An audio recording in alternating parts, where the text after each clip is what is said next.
Hello everyone, welcome to my YouTube channel Examination Specifications.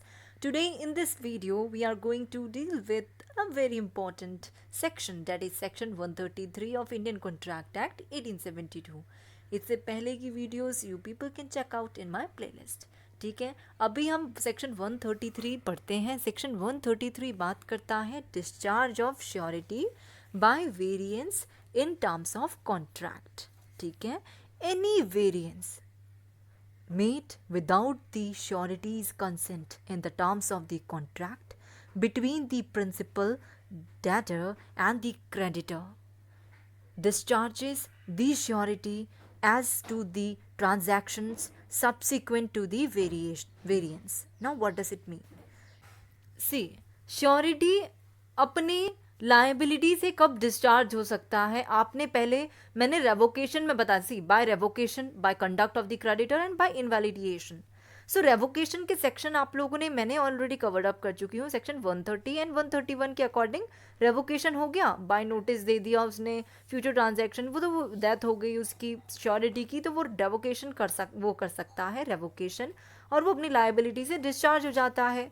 ठीक है, but अब जो है अभी हम पढ़ेंगे by conduct of the creditor. तो सेक्शन 133 से लेकर 139 तक बेसिकली वो कवर्ड अप है. इस सेक्शन 133 जो अभी मैंने रीड करा था वो क्या बोलता है? सी सिंपल सा मतलब है इसका, ये बोलता है any variance made without surety's consent in the terms of the contract between the. C बिना श्योरिटी के कंसेंट से प्रिंसिपल डेटर और क्रेडिटर क्या करते हैं? कॉन्ट्रैक्ट में कोई वेरिएंस लेकर आते हैं, कुछ बदलाव लेकर आ जाते हैं. कॉन्ट्रैक्ट का जो एक्चुअल ऑब्लिग बोलते हैं ना, टर्म्स एंड कंडीशन था, उसके अकॉर्डिंग नहीं चलते, अपने अकॉर्डिंग कोई वेरिएशन लेकर आ जाते हैं उस टर्म्स ऑफ कॉन्ट्रैक्ट पे. तो ऐसी सिचुएशन पे श्योरिटी जो है ही discharge from his liability because of such variation. Because where there is any variance in the terms of contract between the principal debtor and creditor by not taking the consent of surety, in such situation surety is discharged from his liability. Simple. ठीक है, then the variance in terms of contract led to the discharge of surety's liability. ठीक है, simple meaning था इसका. मतलब कि आप contract में चेंज कर रहे हो, प्रिंसिपल डेटर क्रेडिटर श्योरिटी, ये तीन पार्टीज होती है, right. Principal debtor and creditor ने मिलकर आपस में कॉन्ट्रैक्ट की टर्म्स को चेंज कर दिया और वहाँ पे उन्होंने श्योरिटी की कंसेंट नहीं ली. तो ऐसी सिचुएशन में बाद में श्योरिटी को पता चलता है कि ऐसा ऐसा चेंज कर दिया है इन दोनों ने, तो ऐसी सिचुएशन पे अब श्योरिटी लायबल नहीं होता. जो जिस चीज़ के ऊपर उसने गारंटी दी थी क्रेडिटर को कि हाँ मैं गारंटी लेता हूँ प्रिंसिपल डेटर की, अगर ये डिफ़ॉल्ट करता है तो मैं दूंगा, अब मैं इसके बिहाफ में मनी दे दूंगा, दिस एंड दैट. तो एट दैट टाइम जब एनी अगर वेरिएंस कर देते हैं वो दोनों आपस में मिलकर, तो surety is discharge from his liability. Let us now understand this with an illustration. Illustration बोलता है A becomes surety to C for B's conduct as a manager in C's bank.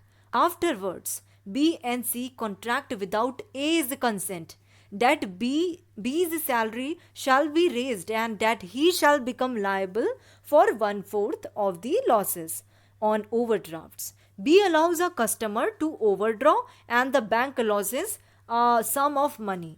A is discharged from his suretyship by the variance made without his consent and is not liable to make good this loss.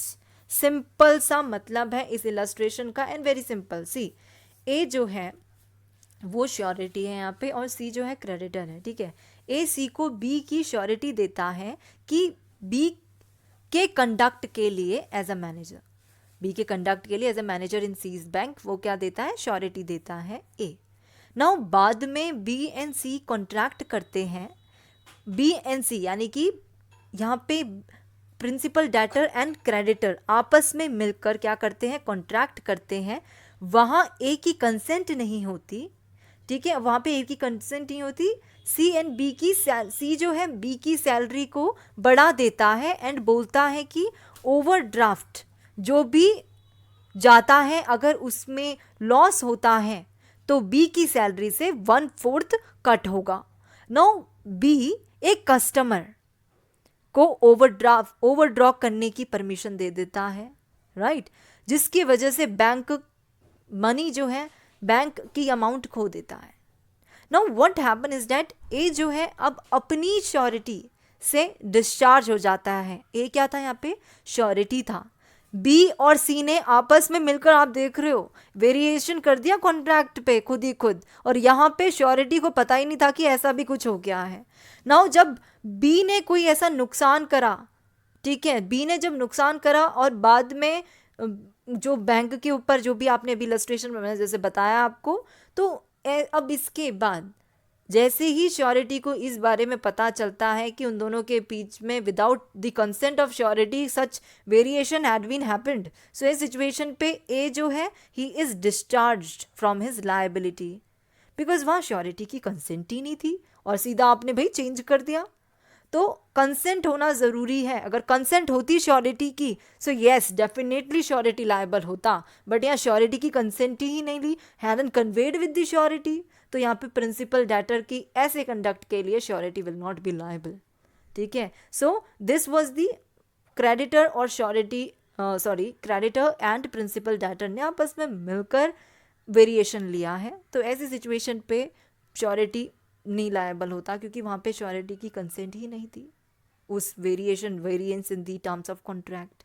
एक और illustration देखो, C agrees to appoint B as a clerk to sell goods at a yearly salary. Upon A's becoming surety to C for B's duly accounting for monies received by him as such clerk. Afterwards, without A's knowledge or consent, C and B agree that B should be paid by a commission on the goods sold by him and not by a fixed salary. A is not liable for subsequent misconduct of B. मतलब क्या हुआ यहाँ पे?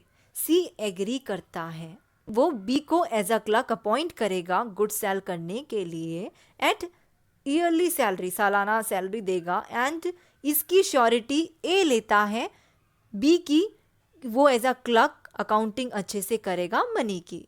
Letter now what happen afterwards without A की knowledge के consent के बिना सी और बी जो है क्या करते हैं? एग्री करते हैं कि बी जो भी गुड्स बेचेगा उसका कमीशन बी को मिलेगा फिक्स सैलरी के साथ, राइट। सो ए नाउ जो श्योरिटी है वो अपनी लायबिलिटी से डिस्चार्ज हो जाएगा। वाई? बिकॉज यहाँ पे श्योरिटी की कंसेंट ही नहीं ली और इसके नॉलेज में भी ये बात नहीं डाली गई, right? So A will be discharged from his liability and A will not be liable for the subsequent misconduct of B. उसके लिए A liable नहीं होगा surety. So any variance which is made without surety's consent in the terms of the contract between the principal debtor and the creditor discharges the surety as to the transaction subsequent to the variance.